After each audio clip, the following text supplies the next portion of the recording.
Alhamdulillahi Rabbil Alamin. Wassalatu wassalamu ala rasulihil amin Nabiyyina Muhammad ibn Abdullah wa ala alihi wa sahbihi wa man sar ala nahdihi wa ihtada bihadihi wa istanna bi sunnati ila yaumiddin, amma ba'd.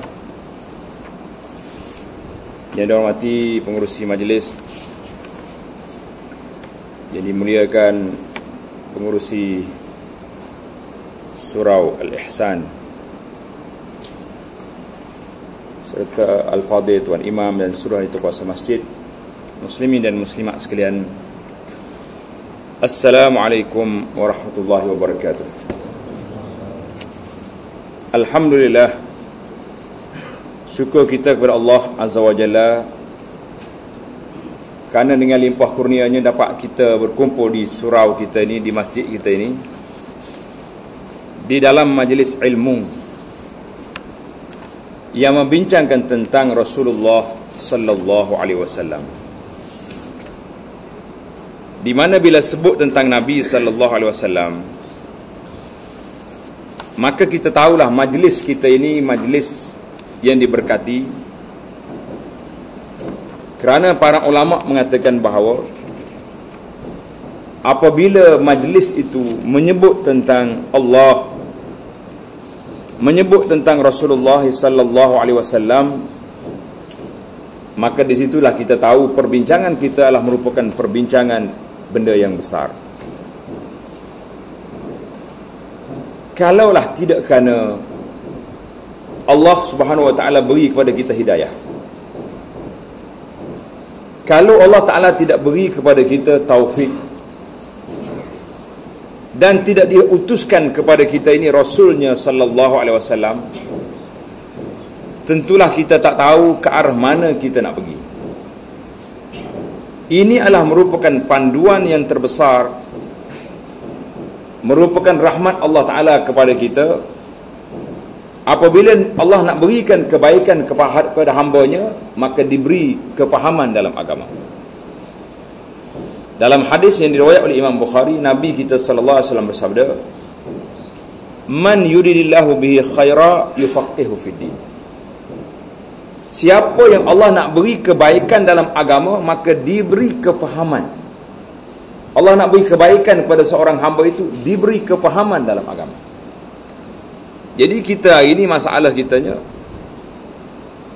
masalah bagaimana nak memahami Islam itu sebagai agama yang menjadi anutan kepada kita, bukan agama yang menjadi warisan kepada kita. Ini dua perkara yang berbeza.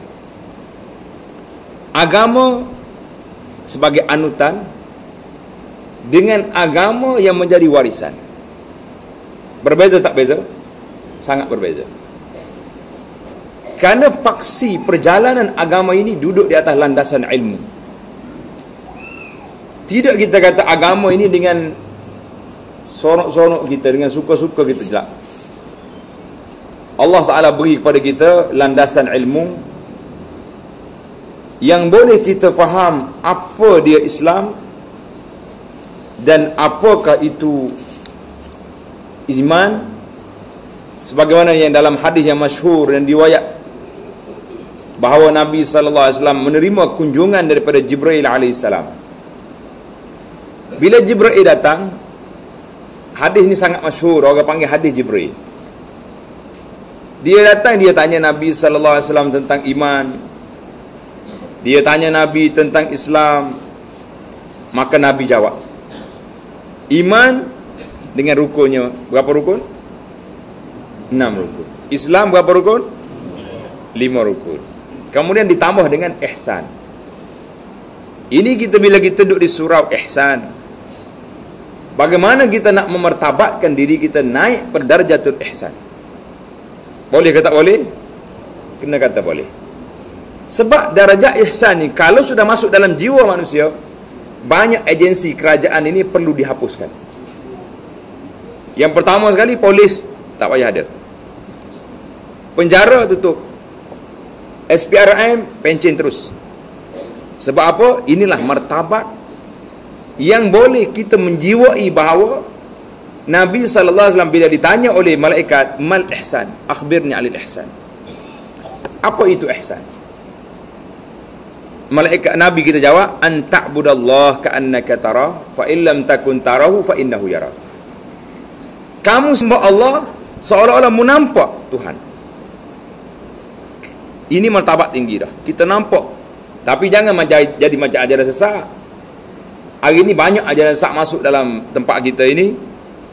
Macam-macam. Dulu tuan-tuan dengar kerajaan langit. Dengar tak dengar? Dekat mana? Ada sekarang ni baru timbul pula kerajaan aras, lagi atas naik. Bila orang pergi rumah dia tak salat. Dia kata apa? Dia tengok di aras, imam ni, orang ni memang tak ada agama punya, tak ada iman. Dia tak pergi masjid, dia tak pergi apa sebab imam semua dia condemn berlaku. Dia panggil kerajaan aras. Sama juga bila kita kata ka'annaka tara. Mu kena yakin sehingga seolah-olah menampak Allah. Ada satu tempat saya dimaklumkan, orang ni kalau kita pergi rumah dia duduk diam dalam bilik. Dia tak apa? Dia sedang lukis gambar Tuhan. Jangan tuan-tuan, hari ni ajaran sesat masuk yang kita kadang-kadang tak tahu mana yang betul, mana yang salah. Maka kerana itulah saya letak di mukaddimah kita tadi bahawa yang kita nak ambil dalam ajaran kita ini, dalam agama kita ni, Islam yang ditinggal oleh Nabi SAW, Islam yang Allah Ta'ala beri kepada kita, inna dina indallah Islam.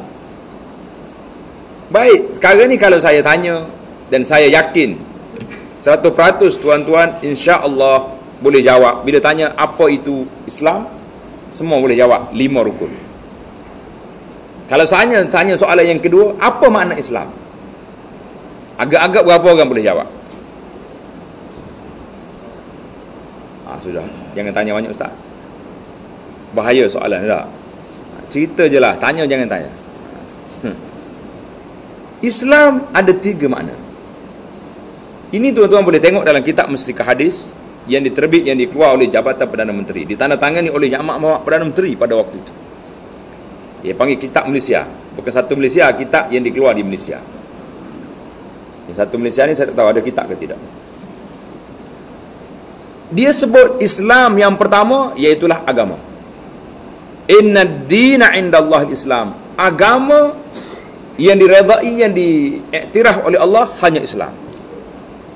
Kalau mari orang hari ni bercakap tentang agama sama, orang ni dia bukan Islam. Apalagi Islam nak menerima agama sama. Tak mungkin. Allah yang kita pegang, yang kita yakin, Allah yang kita sembah adalah Allah yang bersifat dengan qul huwallahu ahad, Allahus samad, lam yalid wa lam yulad wa lam yakul lahu kufuwan. Ini sifat Allah. Jelas kepada kita Allah ahad. Itu dia panggil makna yang pertama Islam, iaitulah agama yang dihantar oleh Allah Ta'ala kepada manusia muka bumi ini, Islam. Huwa sammakumul muslimina min qablu wa fi hadha. Allah namakan kamu ini orang Islam daripada dulu dan sampai sekarang.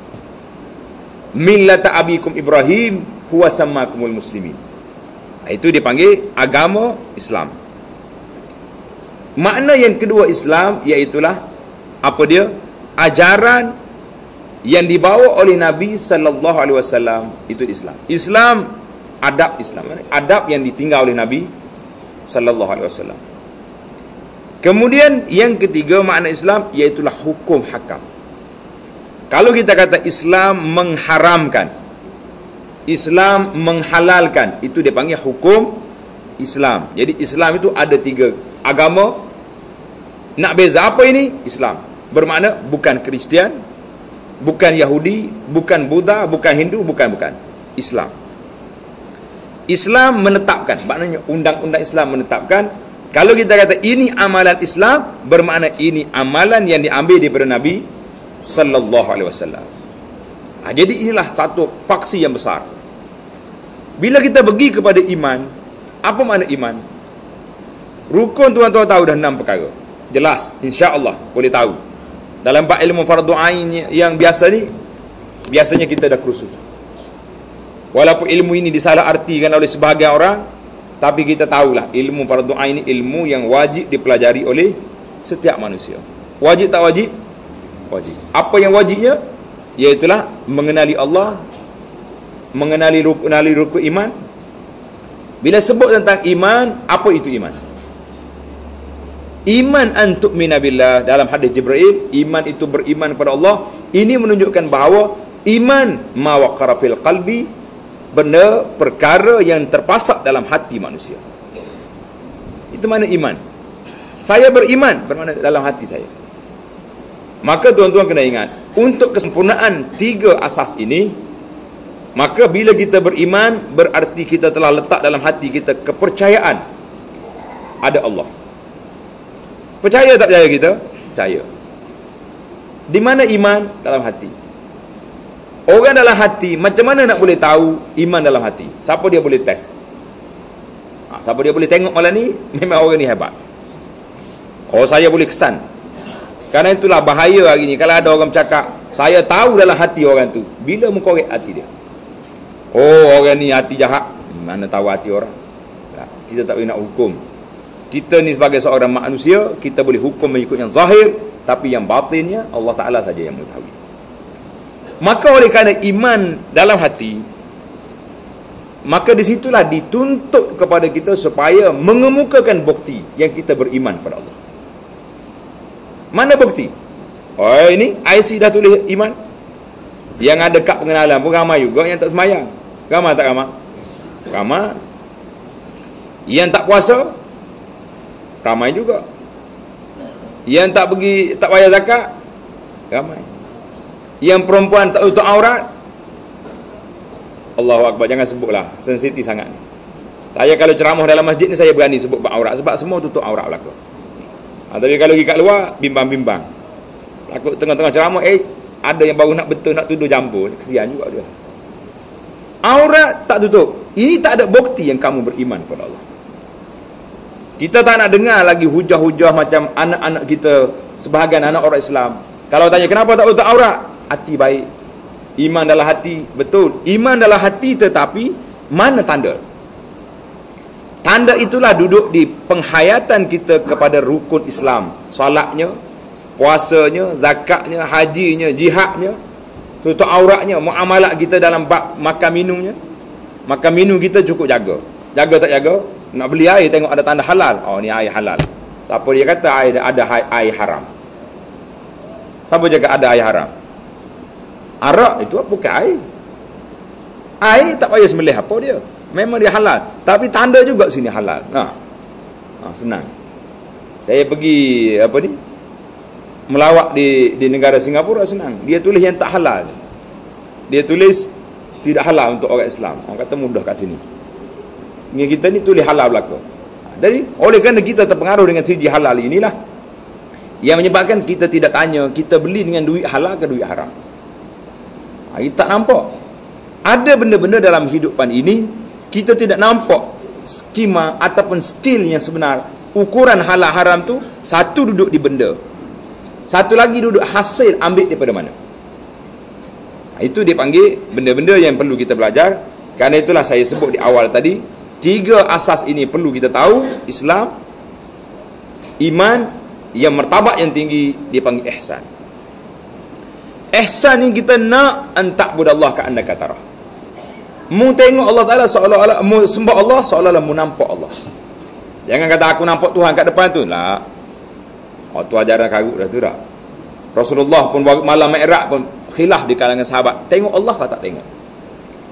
Ia confirm manusia ni akan tengok Allah Ta'ala apabila mereka masuk dalam syurga. Tuhan sebut dalam Quran, wujuhun yawma idzin nadhiratun ila rabbiha nadhirah. Muka yang bercahaya pada hari kiamat nanti, ila rabbiha nadhirah, memandang kepada Allah. Jadi inilah di antara muka yang kita nak bersihkan muka kita ini, supaya kita ni termasuk di kalangan calon orang-orang yang boleh melihat Allah Azza wa Jalla di dalam akhirat. Bila masuk dalam syurga, manusia akan berhadapan dengan Allah Azza wa Jalla. Itu di antara muqaddimah yang perlu kita tahu, yang mesti kita letak dalam kepala kita bahawa Aku Islam.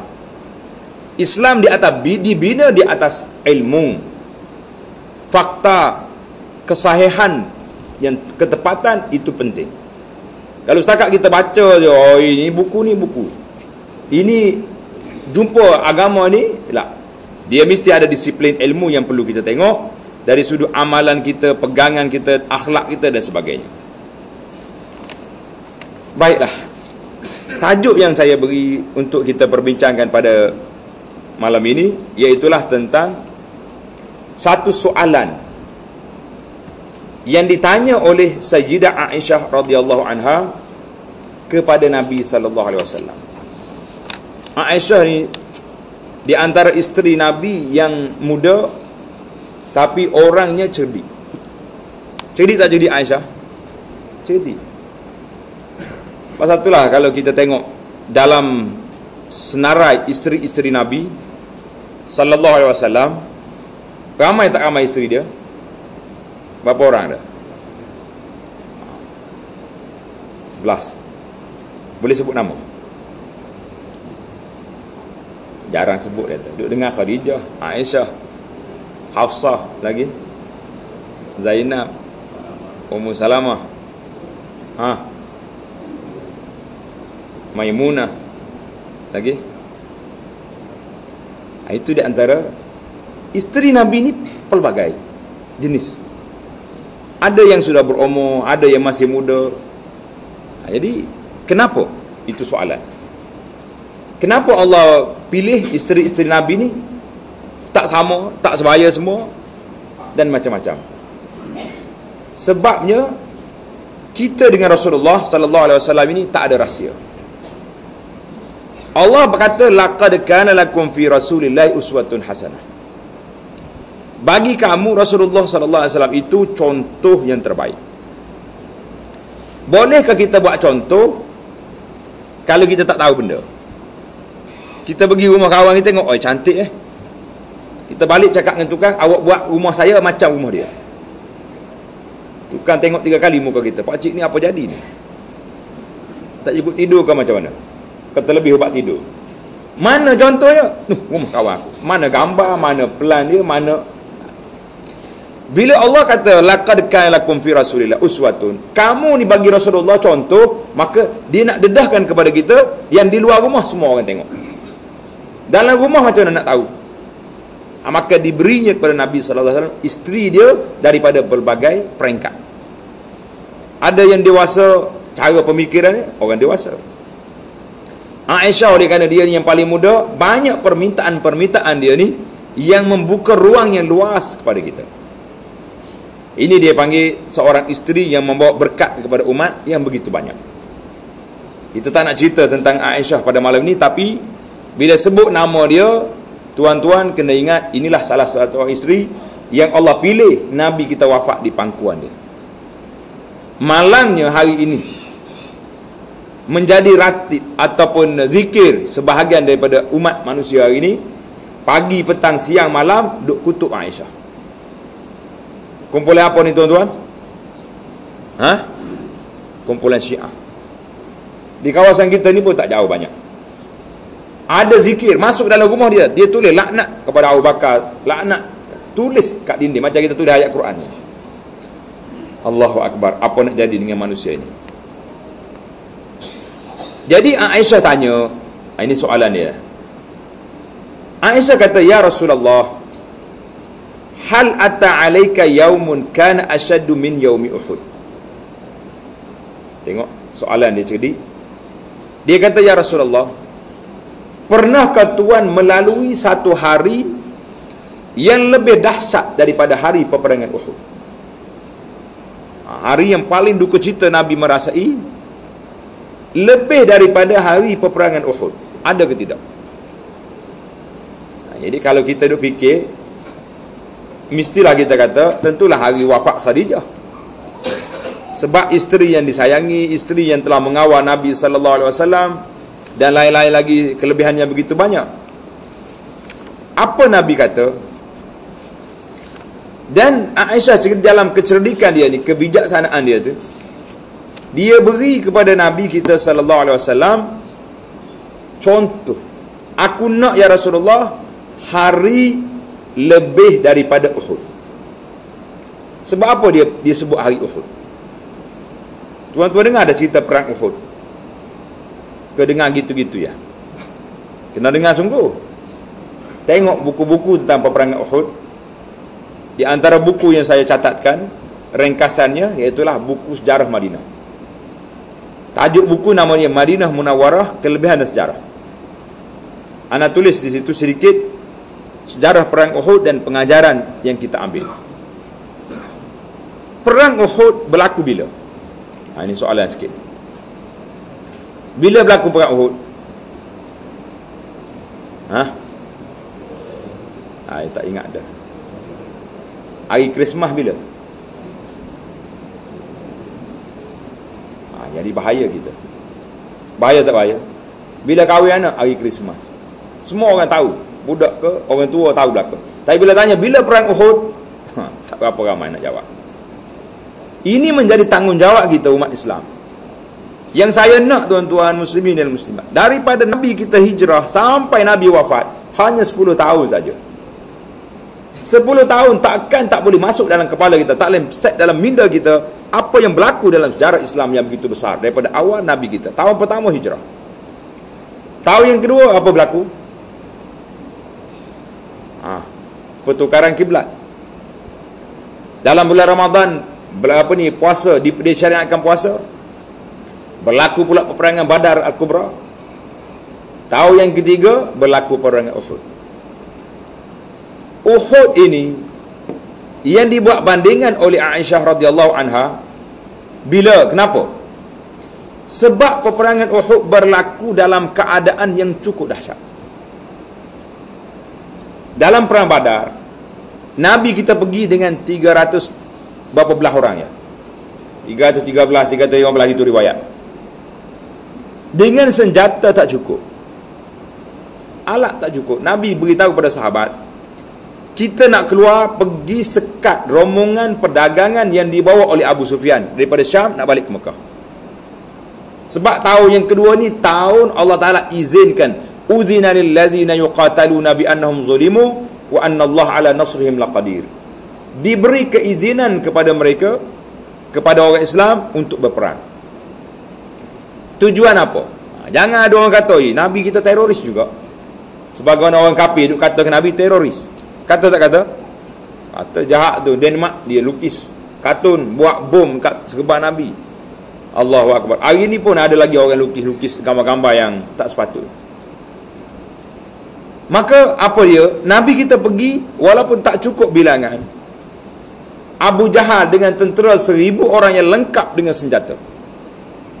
Tak cukup dengan senjata, dia bawa lagi rombongan kugiran-kugiran. Apa benda lama kumpulan hari ni? Payah nak sebutlah. Contohlah, K-pop lah kita kata tak? Boleh kata tak boleh kata? Lebih kurang lah. Mungkin lagu tu juga perangannya, lompat-lompat gitu. Bawa pergi, dia kata kita pergi ke Badar, kita akan bawa pasang kita punya lagu ni, kugiran kita ni akan buat pesta di sana. Nabi tak cukup senjata. Bila tak cukup senjata, apa buat? Nabi kita bermunajat pada malam tu, berdoa kepada Allah Azza wa Jalla sampai jatuh dia punya kain. Allahumma anjiz ma wa'adtani. Allahumma antih li hadhihi al-isabatu lam tu'bad ba'd. Nabi kita berdoa sampai menangis. Sayyidina Abu Bakar yang duduk di belakang Nabi sallallahu alaihi wasallam, Abu Bakar pegang belakang Nabi, kafaka munasyadataka rabbaka ya Rasulullah, cukup dah munajat pada malam ni. Allah Taala akan beri pertolongan. Abu Bakar bimbang dengan doa Nabi yang begitu menyayatkan hati, merayu pada Allah minta bantuan. Menang dalam peperangan Badar. 70 sanadid Quraisy. Nabi cek seorang-seorang, siapa dia mari dalam peperangan Badar. Bila orang senaraikan Abu Jahal mari, orang senaraikan orang ni mari, orang ni mari, Nabi kata Quraisy telah hantar mari buah hatinya kepada kita. Nabi tunjuk sahabat dalam keadaan tak cukup senjata, Nabi tunjuk ini tempat jatuh orang ni, ini tempat rebah orang ni, ini seorang-seorang. Sampai di sini kena rebah. Allahu Akbar. Tengok, bila Nabi kita berdoa, apa jadi? Sebaliknya, dalam peperangan Uhud, 70 sanadid kepala pengak Quraisy mati dan 70 lagi ditawan. Mereka balik ke Mekah, dia tak puas hati aku macam ni, Muhammad lawan kita. Kita pergi serang Madinah, dia bawa senjata yang lengkap, 3,000 orang senjata. Dalam peperangan Uhud bulan Syawal tahun tu, Nabi kita nak keluar pergi ke Uhud, bawa 1,000 tentera. Sampai di tengah jalan, Masya Allah, dia tengok, tak pada lawan ni. 1,000 nak lawan dengan 3,000. Abdullah bin Ubay bin Salul, bapa munafikin yang menyusup masuk dalam saf Islam ini, buat masalah. Seorang-seorang dia pergi jumpa, dia kata, ya Rasulullah, ya Muhammad, saya masa keluar tadi tak sempat nak uruskan orang isteri nak bersalin. Nabi kata balik. Seorang demi seorang minta izin nak balik dengan alasan yang berbagai. Nabi kata balik. Siapa dia ini tuan-tuan? Yang lagi balik ni munafikin, 300 orang lagi balik. Berat tak berat? Maka tentera Islam daripada 1,000 tinggal 700. Nak lawan dengan kafir Quraisy lengkap dengan senjata 3,000 orang. 700 lawan 3,000. Padan tak padan? Tak padan.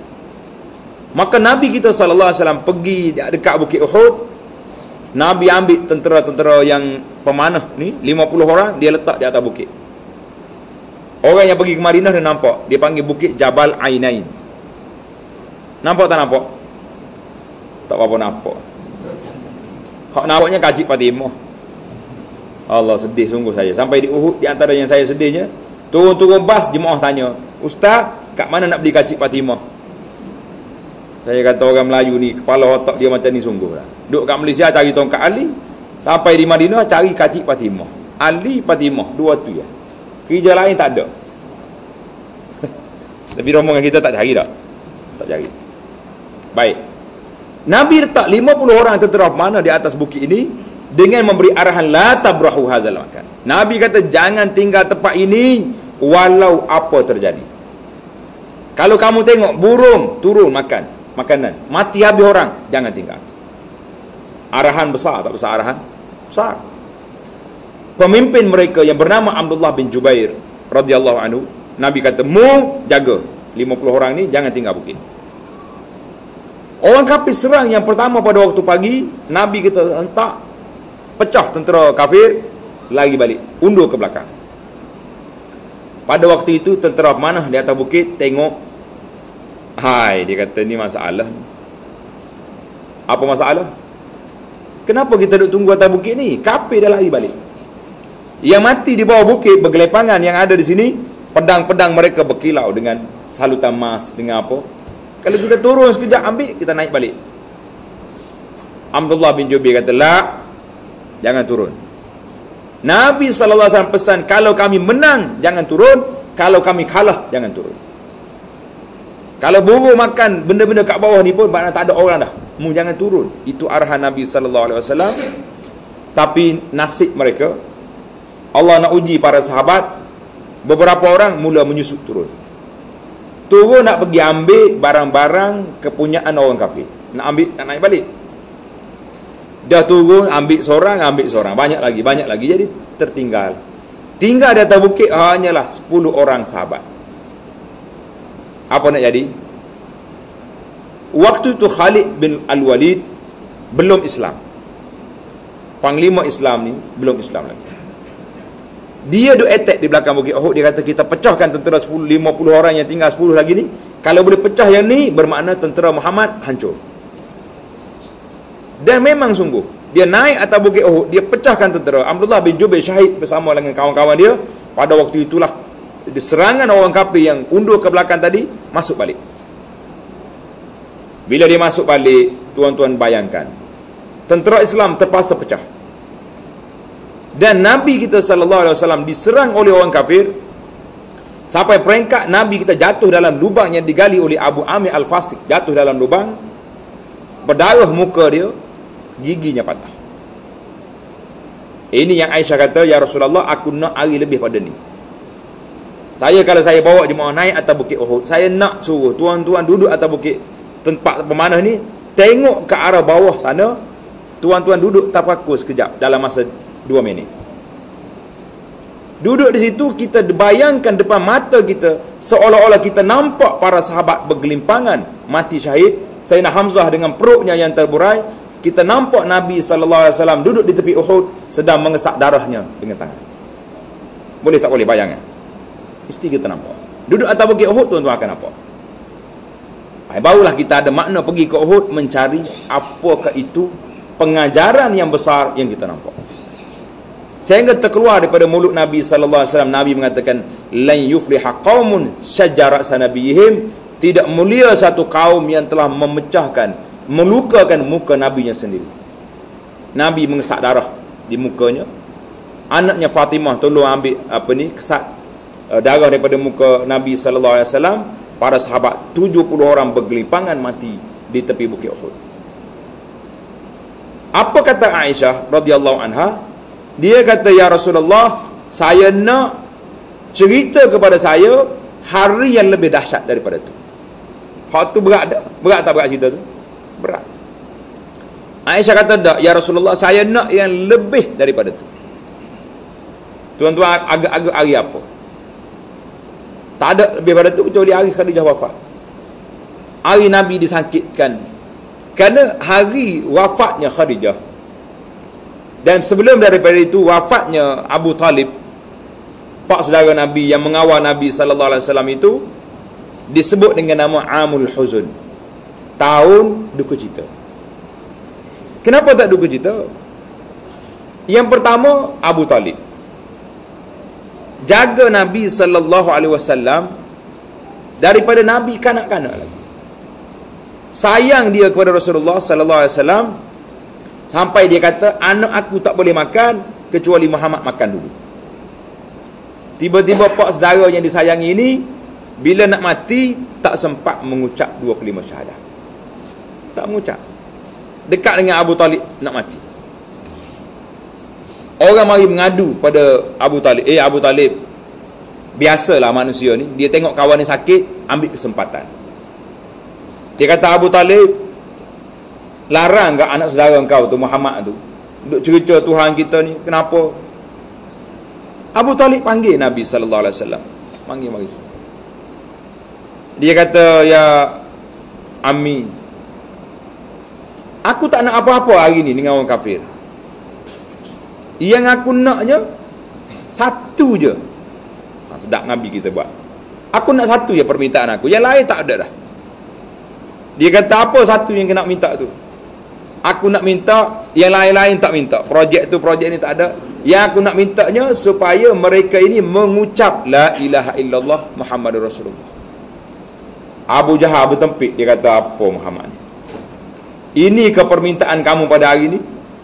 Mana bila dekat dengan Nabi, dengan Abu Talib dan Awha, Nabi kita pergi, setiap kali Nabi kita pergi rumah Abu Talib, Abu Jahal dengan geng-geng dia tunggu kat situ.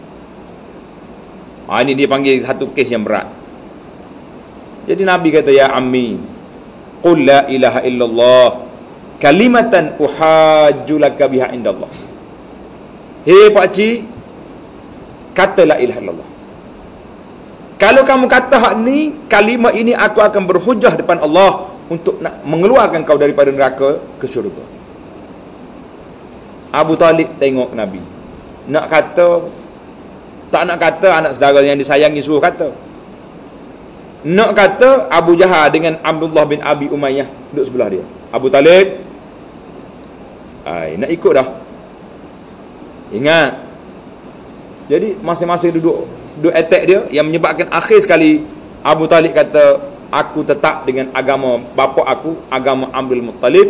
Bila dia kata macam ni, mati Abu Talib.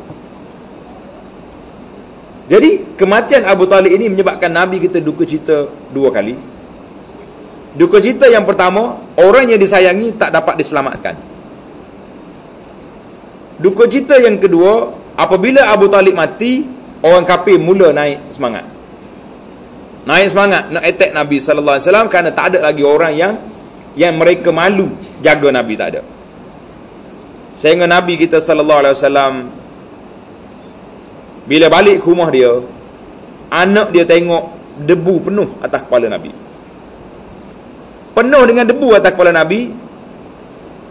Menangis anak perempuan dia. Nabi kata apa? Ya bunayya la tabki. Anak perempuanku, jangan menangis. fa innallaha mani'u abak, Allah Taala jaga bapak kamu. Tak usah menangis. Ambil je air basuh kepala ayah, buang debu-debu yang ada. Nabi mengatakan tidak menimpa ke atas aku ujian yang berat ini kecuali setelah wafatnya Abu Talib. Jadi Abu Talib wafat dalam bulan Rajab tahun yang ke-10 sebelum hijrah. Tahun 10 Nabi jadi Nabi. Bila tuan-tuan? Bulan Rajab. Jadi bulan Rajab ni banyak peristiwa besar yang berlaku di sini. Abu Talib mati. Perang Tabuk juga berlaku di sini. Cuma dalam masyarakat kita ni dia tak ingat hal ni. Dia ingat ke Isra' Mi'raj yang berlaku sini. Betul tak?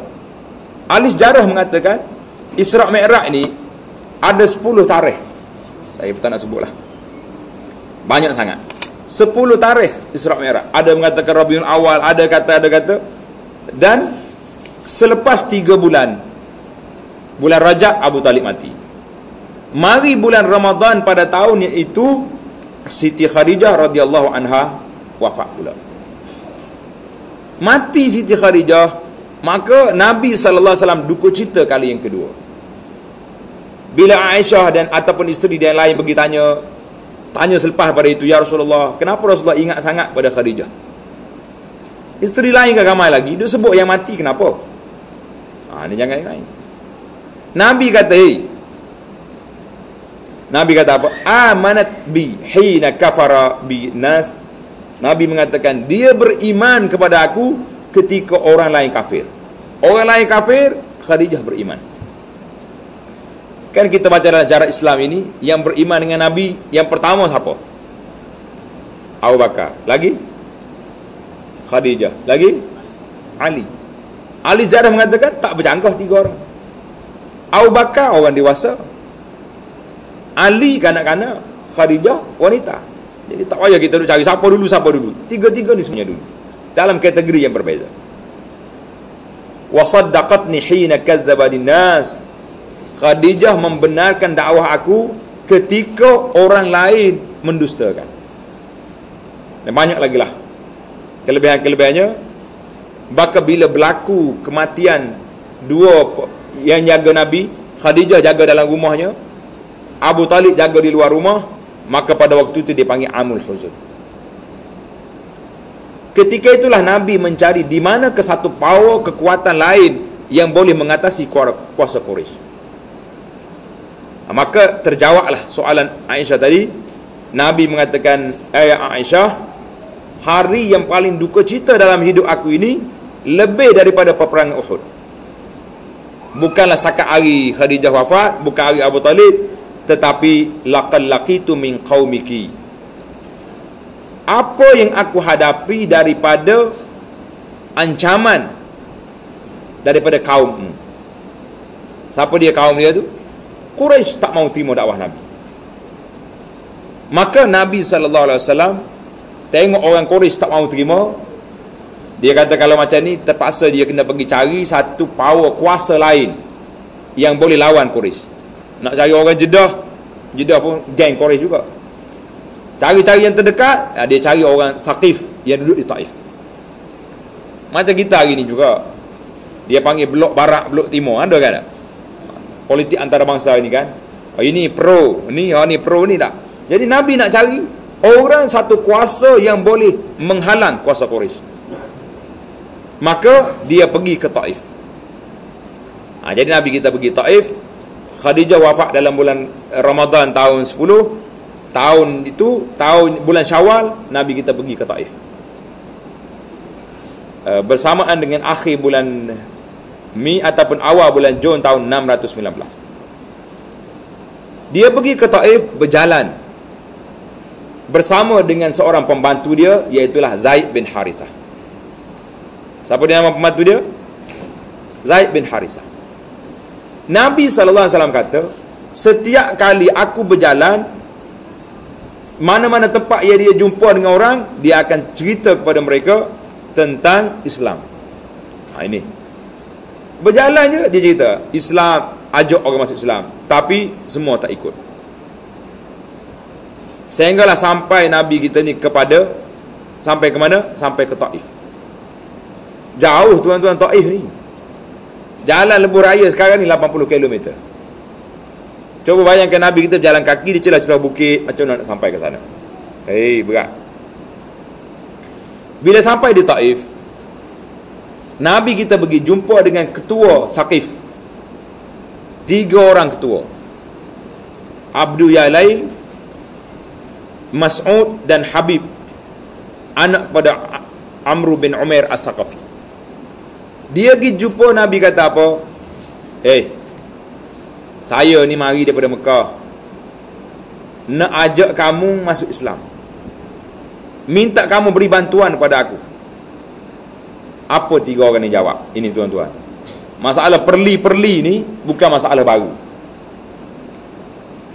Dia kata, kalau betul mu ni Nabi sebagaimana yang kamu dakwa, aku nak koyak kelambu Kaabah.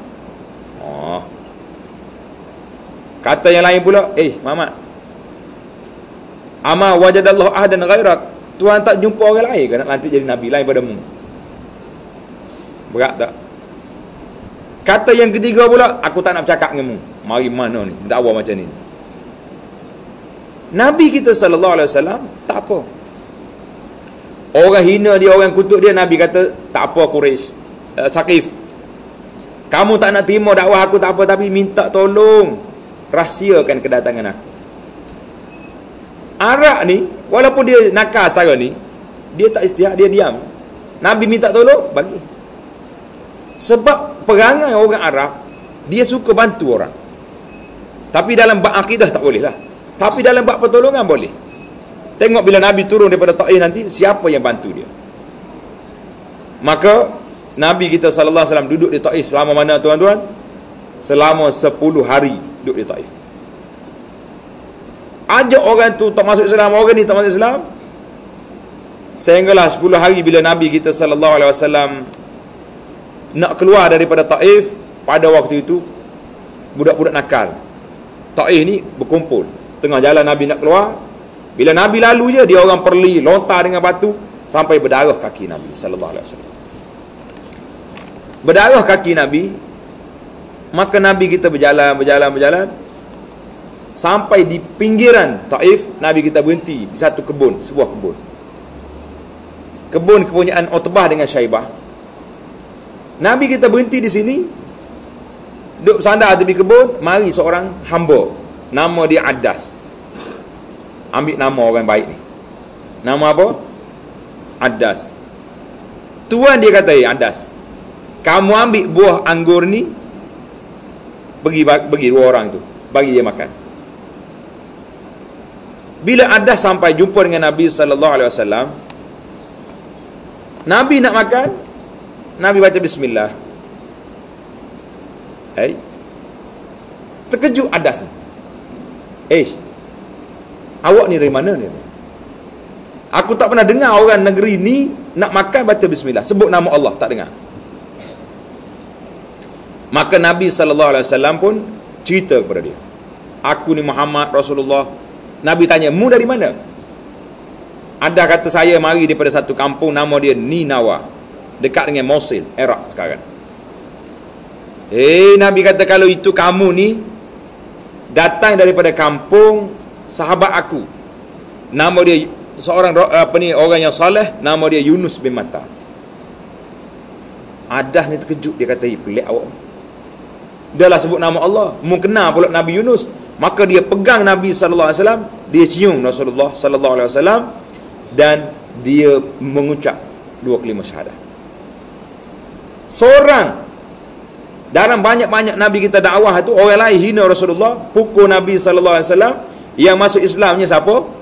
Addas, seorang hamba. Itu Nabi kita sangat duka cita. Jadi ringkas cerita, Nabi kita selepas dia makan, dia mengucap terima kasih kepada Addas kerana beri makan dan dia masuk Islam. Maka Nabi kita berjalan nak turun daripada Taif ini. Nabi kata, aku berjalan, aku tak tahu ke arah mana, terlalu duka cita aku sebab orang menolak dakwah aku. Ini yang kita nak bincang sikit tuan-tuan. Hari ini bila kita tengok manusia jauh daripada agama, apakah peranan kita, apakah tindakan kita, apakah tanggungjawab kita? Tanggungjawab inilah yang menjadi kerja-kerja para pendakwah, kerja para asatizah, iaitulah bagaimana nak mengembalikan manusia ini supaya kembali kepada agama Allah. Kita tengok orang hanyut, jangan duk kata rusak dah manusia ni. Habis apa yang kamu buat? Apa peranan yang kita buat? Jadi para ulama ahli sirah mengatakan, jawapan Nabi SAW kepada Aisyah ini iaitulah jawapan yang menunjukkan kepada duka citanya Nabi apabila orang tidak menerima dakwah dia. Jadi bagaimana kita nak letak hari paling duka cita dalam hidup kita ini apabila manusia meninggalkan agama. Hari ini orang sibuk, mana-mana tempat pergi, ramai orang murtad. Sini 1,000, sini 1,000, sini 10,000, 100,000 dah. Tulis khabar lagi, buat ceramah lagi. Tapi apa tindakan kita? Berapa orang yang kita pergi dakwah, orang bukan Islam masuk Islam? Berapa benda yang kita buat, agenda-agenda, program memulih akidah umat, selain pada duduk ceramah, bagi tahu angka. Tapi tindakan, apa benda yang kita buat? Kita bercakap, tapi kita tidak menunjukkan kesungguhan dalam bidang dakwah. Maka Nabi SAW, bila dia berjalan nak turun daripada Taif, Nabi kita tengok tiba-tiba, dia tengok bunyi di langit, suara kuat di langit. Bila bunyi suara kuat di langit, Nabi kita tengok langit. Rupanya malaikat Jibril yang turun. Jibril kata, ya Rasulullah, kami di langit duduk teliti semua, duduk monitor apa yang berlaku di Taif. Tengok Nabi kena hina, tengok Nabi kena pukul, Nabi kena hentam. Tapi kami tidak diberi keizinan oleh Allah untuk turun, kecuali sekarang. Dapat visa turun, Jibril kata kami terus turun. Dan ya Rasulullah sallallahu alaihi wasallam, bersama dengan saya ini malakul jibal, malaikat yang jaga bukit. Kalau kita sini kita panggil ketua eksekutif bukit. Malaikat jaga bukit. Engkau suruh ya Muhammad, dia nak suruh bukit mana? Tanya. Nabi tengok ke malaikat bukit malakul jibal. Nabi tak kata apa.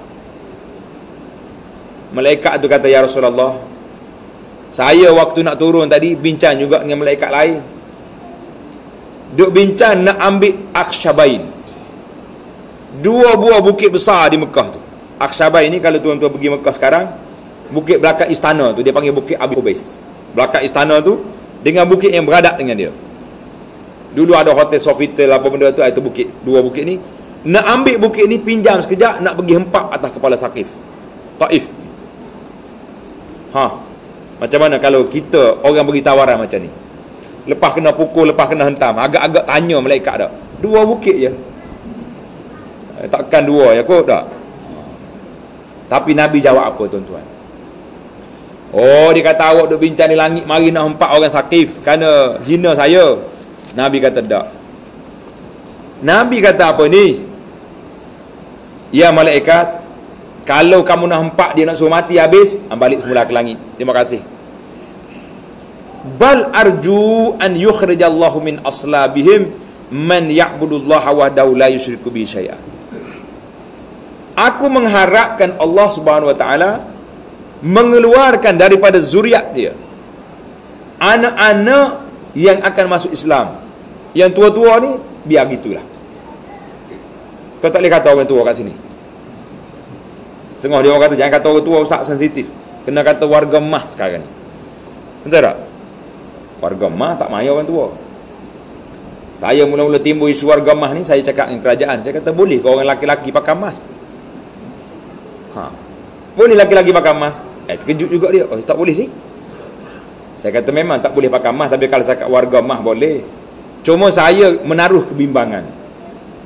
Kalau kita banyak sangat guna emas ni, oh ini warga emas. Kalau kita nasihat orang pakcik jangan buat macam ni, awak ni warga emas nak tegur-tegur pula. Saya kata kalau kita tukar istilah macam mana? Boleh pakai tak sini? Tak tahulah. Kita kata orang tua-tua ni bukan warga emas, tapi mereka warga kubur. Marah nanti tak? Sensitif ustaz, Tauhid. Jangan buat macam ni. Dalam adat kita nak pergi ziarah orang sakit pun, di antara adat ziarah orang sakit, tidak dibenarkan bawa pemandi mayat dengan penggali kubur. Jangan pergi. Kalau tidak dia kata Allah, pengurusi nazir masjid mari sekali dengan pengali kubur dah. Allah, doktor kata saya nak baik pula awak. Berat. Jadi Nabi kita bagi dalam hadis, Nabi kata orang tua-tua ni biar macam ni lah, payah nak berubah. Setengah tempat saya kata orang tua payah nak berubah. Nabi kata aku mengharapkan Allah Ta'ala keluarkan daripada sulbi zuriat mereka yang muda-muda nanti akan ikut dakwah aku. Tinggi tak tinggi darjat kesabaran Nabi? Tinggi. Nabi mentak harapan yang tinggi bahawa dakwah ini akan berkembang melalui anak-anak cucu zuriat yang akan datang. Jadi tuan-tuan muslimin dan muslimat, kesimpulan apa yang kita boleh kata di sini, bahawa hari yang paling duka cita dalam hidup Nabi sallallahu alaihi wasallam iaitulah apabila dakwah yang dibawa ditolak oleh orang. Hari yang paling gembira bila? Dia ada hari gembira, iaitulah apabila dakwah dia diterima. Cerita satu hari Nabi kita sallallahu alaihi wasallam ada ghulam, budak Yahudi sakit. Orang cakap, ya Rasulullah, budak ni sakit. Nabi pergi ziarah dia. Pergi ziarah orang sakit, dan Nabi kita ajar, ya ghulam, qul la ilaha illallah. Anak, budak, kata la ilaha illallah. Budak ni nak kata, takut ke bapak dia. Dia tengok ayah dia. Boleh ikut tak? Abul Qasim, dia gelaran Abul Qasim Nabi. Boleh ikut tak? Ayah dia pun tengok pada anak dia, dia kata ati Abul Qasim. Mu kata sepuh dia ajar. Nabi kita ajar kepada budak ni la ilaha illallah. Bila dia kata la ilaha illallah, matal ghulam, mati dia. Sahabat-sahabat radhiyallahu anhum kata, kami tak tengok muka Nabi ceria bila keluar daripada rumah Yahudi ini. Nabi kita bersabda, alhamdulillahillazi anqadhahu minan nar. Segala puji bagi Allah yang telah menyelamatkan budak ini daripada api neraka. Inilah konsep yang kita nak, tuan-tuan. Macam mana kita nak cari pengalaman, nak cari kerja, biar kita ni menjadi penyelamat daripada api neraka manusia hari ini. Maka pendekatan yang Nabi kita buat besar. Satu lagi cerita dalam perjalanan Nabi tadi. Dalam perjalanan nak balik daripada Taif, Nabi kita berhenti di satu tempat, nama dia Nakhlah. Berhenti di Nakhlah ni, Nabi kita duduk baca Quran situ. Tiba-tiba datang kumpulan jin. Jin mari duduk dengar Nabi baca Quran. Yastami'un al-Quran. Dengar Nabi baca Quran, kemudian mereka masuk Islam. Jadi apa makhluk lain masuk Islam? Makhluk manusia tak jadi. Ada seorang hamba tadi, yang ni seorang makhluk. Waktu saya tulis buku sejarah Mekah Mukarramah, kelebihan sejarah tu, waktu tulis, saya pergi cari tempat ni, tempat jin. Daripada Taif mengembara mari cari tempat jin, nak pergi tengok mana kampung Nakhlah. Sampai-sampai di Pak Jin tu dah maghrib. Maghrib ni sensitif sikit. Cari-cari, jumpa sebuah surau kecil je. Boleh jadi besar ni, lingkungan 2 tiang ni. Saya masuk dalam masjid, dalam surau ni tak ada orang, senyap. Saya pun buat berani bagi salam, Assalamualaikum. Senyap. Nak salam sekali lagi takut jawab, sungguh berat kita. Sebab ada satu cerita kawan saya tengah jalan Mekah Madinah ni, dia berhenti satu tempat, tak ada orang, dia masuk semayang. Tengok dia semayang baca Quran, ghairil maghdubi alaihim waladdallin. Penuh masjid bunyi amin. Aku masuk seorang ni, amin ramai ni. Dia duk fikir nak lari ke tak nak lari. Kalau lari nanti dia pegang imam, mau ke mana? Susah kita nanti. Dia kata dia semayang cepat-cepat sampai sudah lari. Assalamualaikum terus lari keluar. Saya duduk fikir, dia kata aku ni kalau aku bagi salam pula kan, jawab Waalaikumsalam, nak lari tak boleh lah. Saya pun cepat keluar daripada masjid, terus naik kereta pergi cari masjid lain. Takut nak berhenti situ. Yang cerita dipanggil Nakhlah. Tak jauh, kalau nak pergi boleh. Nanti kita buat rombongan pergi mengembara tengok tempat-tempat sejarah. Bukan nak pergi puja tempat, nak pergi tengok di tempat lokasi sejarah. Jadi cerita jin ni masuk Islam. Nabi gembira kerana ada makhluk lain masuk Islam. Maka dia janji pula dengan puak-puak jin ini nak jumpa dengan puak-puak ni di Mekah. Jin mari. Kalau orang pergi Mekah, dia panggil masjid jin. Pernah pergi tak masjid jin? Jangan pergi main. Ada sungguh kat situ berat kita. Jin ni bila dia mari jumpa Nabi SAW, lepas dia dengar Nabi kuliah, dia tanya Nabi, "Ya Rasulullah, tak ada ke rezeki makan-makan?" Saya pun duduk mikir, kata, patutlah tempat kita ni, kalau ada majlis kuliah ke, pengurusi istiah lalu, malam ni tuan-tuan ada kuliah dan jamu makan sekali. Saya duduk mikir, jin lepas dia mengaji dengan Nabi, dia tanya Nabi ada ke tak makanan. Rupanya kita ni menurun juga dengan pokok jin. Malam ni tak tahu ada ke tak lah. La ilaha illallah. Itu di antara cerita-cerita ringkas yang saya nak bawa di sini, iaitulah cerita yang kita nak kata Nabi SAW, duka cita dia yang paling tinggi darjat dia apa dia? Apabila manusia tidak menerima dakwah yang dibawa. Hari ini tuan-tuan cuba buat satu program. Masjid kita ni kecil ke besar? Besar kecil? Alhamdulillah. Orang sini pandai jawab.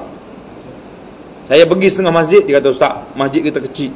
Saya malu bawa ustaz. Dia kata, "Dok, masjid ni besar." Dia kata, "Mana dalil besar?" Dalil besar tak penuh ni besar. Kalau kecil, penuh, tak muat. Itu baru kecil dah. Tak payahlah, tak payah kumpul lagi cari duit banyak-banyak, cukup dah yang ni ada. Bagaimana program kita? Kita belajar daripada dakwah Nabi ni. Bagaimana nak suruh bertambah seorang sebulan ahli baru masjid? Boleh tak boleh? Yang ada ni berapa tahun dah ni? AJK masjid ni ahli masjid, orang yang sama yang mari. Bulan Ramadan nanti tak kira, itu di luar kota. Kita nak yang kota biasa ni, macam mana nak dakwah ahli qaryah kita ni biar bertambah sebulan seminggu, teruk sangat tak? Sebulan seminggu. Sebulan apa ni, seorang sebulan. Boleh tak? Tuan-tuan berani buat satu perancangan? Kena buat. Orang lain, kawan-kawan kita pendakwah kepada bukan Islam, mereka mengatakan kami berjaya mengislamkan setiap hari ada orang masuk Islam. Kita yang duduk di kampung ni, bagaimana nak menarik orang setiap minggu, setiap bulan ada je ahli masjid yang baru. Pergilah kempen macam mana pun buat. Kerana ini dakwah Nabi SAW.